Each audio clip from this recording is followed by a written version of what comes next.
ಕಮಲ್ ಹಾಸನ್ ಇವರೊಬ್ಬ ಒಳ್ಳೆಯ ವ್ಯಕ್ತಿ, ಒಳ್ಳೆ ಪ್ರಸಿದ್ಧ ವ್ಯಕ್ತಿ, ಸಾಹಿತ್ಯದಲ್ಲಿ ಪಳಗಿದವರು, ಸಾಹಿತ್ಯವನ್ನು ಮನನ ಮಾಡಿ ಚಲನಚಿತ್ರಗಳನ್ನು ತೆಗೆದವರು.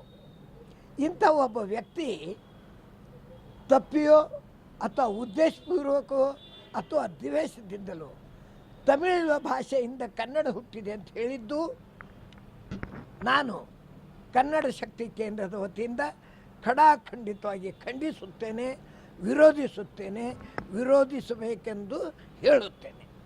ತಮಿಳು ಭಾಷೆಯಿಂದ ಕನ್ನಡ ಭಾಷೆ ಹುಟ್ಟಿತು ಅಂತ ಹೇಳೋದು ಸರಾಸರಿ ತಪ್ಪು ಅಷ್ಟೇ ಅಲ್ಲ, ಭಾಷೆಗೆ ಮಾಡಿದಂಥ ಅಪಮಾನ ಅಥವಾ ಅಪರಾಧ. ಮಾಡಿದ ತಪ್ಪಿಗಾಗಿ ಅವರು ಸ್ಪಷ್ಟವಾಗಿ ಬಹಿರಂಗವಾಗಿ ಕ್ಷಮೆ ಕೇಳಬೇಕು, ಕನ್ನಡಿಗರ ಕ್ಷಮೆ ಕೇಳಬೇಕು. ಯಾಕಂದರೆ ಈ ಭಾಷೆಗಳು ಎಲ್ಲ ಶ್ರೇಷ್ಠವಾಗಿವೆ, ಯಾವುದೂ ಯಾವುದರಿಂದ ಹುಟ್ಟಿವಲ್ಲ.